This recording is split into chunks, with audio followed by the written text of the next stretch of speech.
नमस्कार दर्शकों, खबरों की खबर कार्यक्रम में आपका एक बार फिर से स्वागत है। शुरुआत करते हैं देश दुनिया की कुछ खास खबरों के साथ। बीजेपी सांसद रामस्वरूप शर्मा की दिल्ली में संदिग्ध हालत में हुई मौत, सरकारी निवास पर मिला उनका शव। केंद्र सरकार ने लिया बड़ा फैसला, राजद्रोह सहित आपराधिक कानून में सुधारों के लिए किया एक नई समिति का गठन। तमिलनाडु के 5 शहरों में आयकर विभाग ने मारा छापा और 400 करोड़ रुपए की आय का लगाया पता। महाराष्ट्र सरकार ने मुंबई पुलिस कमिश्नर परमबीर सिंह को सेवा से हटाया। अब 1987 बैच के आईपीएस अफसर हेमंत नागराले बने नए कमिश्नर। एयरफोर्स का MiG-21 विमान हुआ क्रैश, कॉम्बैट ट्रेनिंग के लिए टेक ऑफ कर रहा फाइटर प्लेन बना हादसे का शिकार। घटना में ग्रुप का कैप्टन हुआ शहीद। फ्रांस में पेरिस समेत 16 शहरों में लगा 1 महीने का लॉकडाउन। कोरोना के उग्र रूप को देखते हुए यूरोपीय देशों में एस्ट्राजेनेका की वैक्सीन लगाना फिर होगी शुरू। पीएम मोदी ने मुख्यमंत्रियों को दिया 3T का मंत्र, कहा हमें टेस्टिंग, ट्रैकिंग और ट्रीटमेंट पर देना होगा जोर। साथ ही कहा गांवों को बचाना अत्यंत जरूरी। 1 महीने में देश में कोरोना के लगभग 63% एक्टिव केस बढ़े, तो वहीं 67 दिनों के बाद ये आंकड़ा फिर 2.25 लाख के पार हुआ। तो वहीं फ्रांस, इटली और ब्राजील की हालत भी हुई अत्यंत खराब। ब्रिटेन में 33 साल की महिला की हत्या के बाद जागी सरकार। अब 4500 करोड़ रुपए खर्च कर सीसीटीवी कैमरे और स्ट्रीट लाइट लगवाएगी सरकार। पाकिस्तान की सरकार को सुप्रीम कोर्ट की फटकार, पूछा देश नहीं चला पा रहे हैं या फैसले लेने में है परेशानी।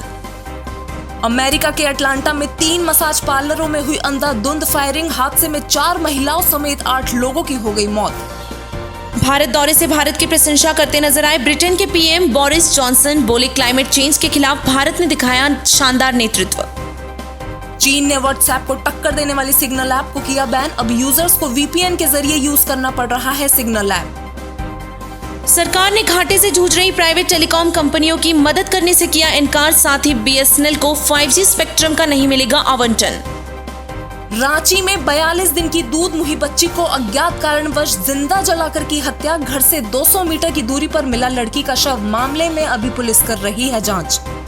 बीमा क्षेत्र में 74% FDI को मिली राज्यसभा से मंजूरी। साथ ही जम्मू कश्मीर और पुडुचेरी के बजट भी हुए पारित।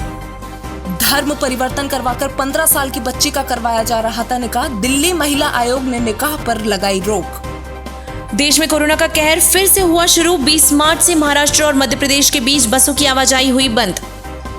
बंगाल चुनाव के लिए बीजेपी ने 157 उम्मीदवारों का किया ऐलान। मुकुल रॉय, उनके बेटे और वैशाली डालमिया को भी मिली टिकट। अब पुराने वाहनों को स्क्रैप कर नया खरीदने पर रजिस्ट्रेशन फीस नहीं देनी होगी। साथ ही रोड टैक्स में भी मिलेगी 25% तक की छूट। गुजरात के प्रसिद्ध धार्मिक स्थल शामलाजी ट्रस्ट ने छोटे कपड़े पहनकर आने वालों की एंट्री पर लगाई रोक। 35 किलोमीटर तक उल्टी दिशा में चलती गई ट्रेन। उत्तराखंड में मवेशियों को बचाने के लिए ड्राइवर ने अचानक लगाया ब्रेक। परिणाम स्वरूप ट्रेन का कंट्रोलिंग सिस्टम हुआ फेल और गाड़ी पीछे जाने लगी। 1 साल में देश से खत्म हो जाएंगे सारे टोल प्लाजा। केंद्रीय मंत्री नितिन गडकरी ने कहा अब GPS से होगी टोल टैक्स की वसूली। तैयार हो रहा है नया सिस्टम। तंजानिया के राष्ट्रपति जॉन पॉम्बे मगुफुली का 61 साल की उम्र में हुआ निधन। उन्होंने भ्रष्टाचार की लड़ाई में निभाया था अहम रोल।